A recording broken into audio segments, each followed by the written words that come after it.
On se retrouve aujourd'hui avec Jean-Paul Beaumont, Tatiana Pitavi, Omar Guerrero et Thierry Roth pour parler de ce séminaire d'hiver à l'espace Reuilly à Paris et par Zoom le samedi 14 et dimanche 15 janvier. Et voilà, on va prendre le temps d'en parler un tout petit peu ensemble pour voir comment vous avez pensé et imaginé les choses. Et puis peut-être que je peux vous poser cette première question, peut-être à Thierry. Alors ce thème de l'amour, pourquoi maintenant, Thierry? Pourquoi maintenant? Écoute, pour au moins deux raisons. La première, c'est que c'est une proposition que Charles Melman avait faite il y a plusieurs mois, qu'il serait temps, disait-il, qu'on fasse un congrès sur l'amour, qui est un thème à la fois universel et compliqué.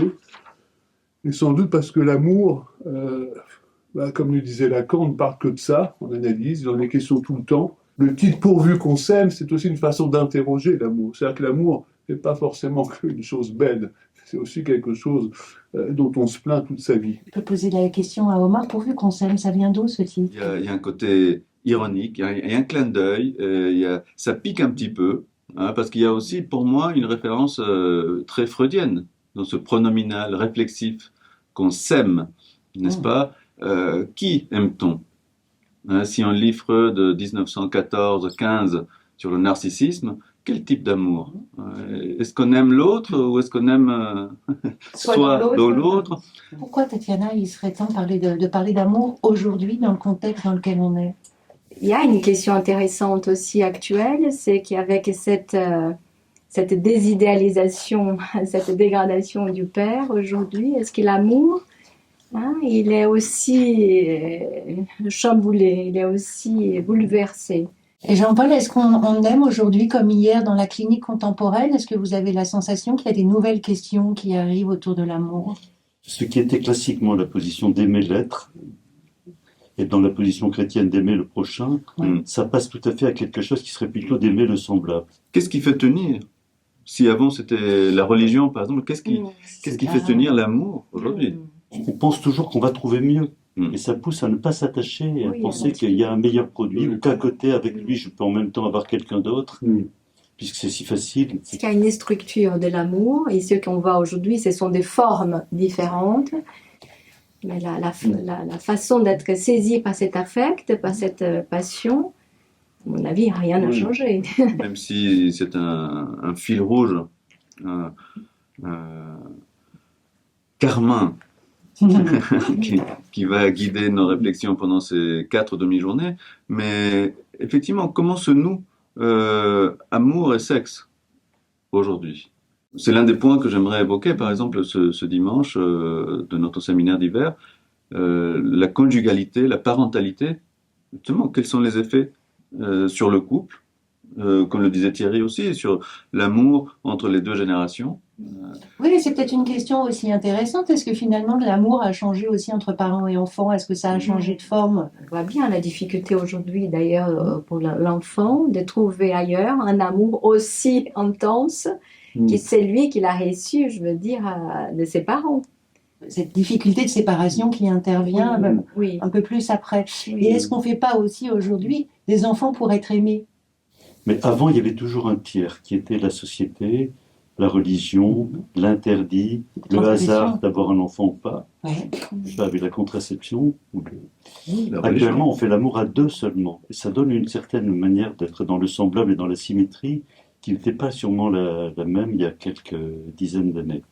Il y avait toujours un tiers, si on peut dire. Peut-être qu'il y a un lien aussi à trouver avec, je le disais, avec les mouvements sociaux ou autres. Mai 68, par exemple, est-ce qu'après mai 68, on aime un enfant quand on lui met des limites?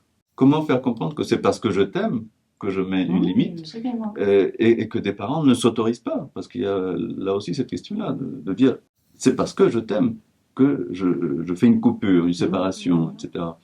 Donc, des familles et des parents homosexuels, par exemple, ce droit à l'enfant, dont on parle souvent, ça aussi c'est nouveau, le droit à l'enfant. J'ai droit à un enfant, que j'ai 50 ans, que je sois homosexuel ou pas, peu importe, j'ai droit à un enfant, et donc il faut que la science et la société me le donnent au nom de l'amour, justement. Ça sera abordé donc le samedi matin.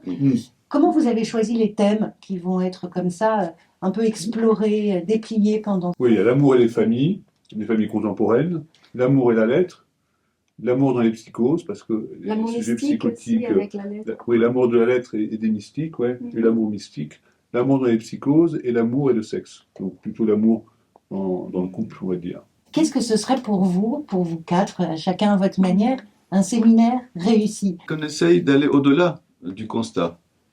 Parce que très souvent, notre propre angoisse fait qu'on s'accroche soit à un texte écrit, soit à une leçon qu'on a comprise, alors que je pense qu'à chaque fois, nos séminaires à l'Association lacanienne internationale sont l'occasion d'essayer d'aller un tout petit peu plus loin, d'essayer de se poser une question qui n'est pas toujours politiquement correcte, qui vient parfois déranger un peu, mais c'est l'occasion justement de débattre entre En nous. parlant de ça, est-ce qu'il y a eu débat entre vous sur les thèmes et sur les intervenants? Est-ce que ça a posé question? Bien sûr, Bien sûr, bien sûr. D'ailleurs, il y a un amour qui ne figure pas, c'est l'amour de transfert.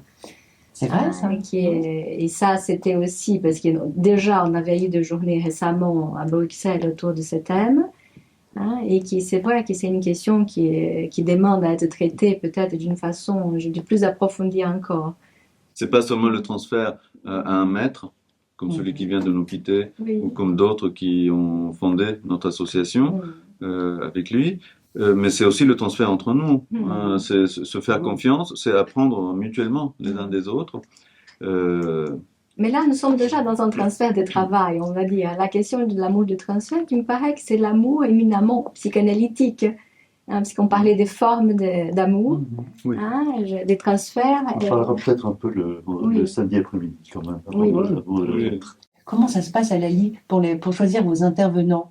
Nous avons un vrai souci, une préoccupation de choisir justement de collègues qui peuvent nous aider à faire ce pas de plus.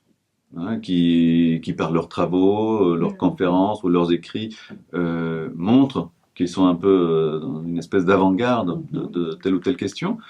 Mais il y a aussi des plus jeunes.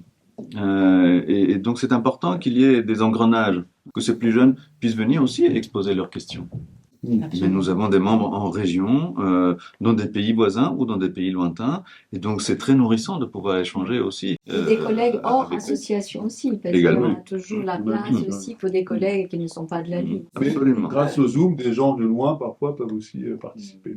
Alors l'amour par Zoom, il ne sera pas que platonique, les gens pourront poser des questions, intervenir, mais effectivement en présence, la présence du corps. Il sera question aussi dans la journée, permet un lien qui est plus riche.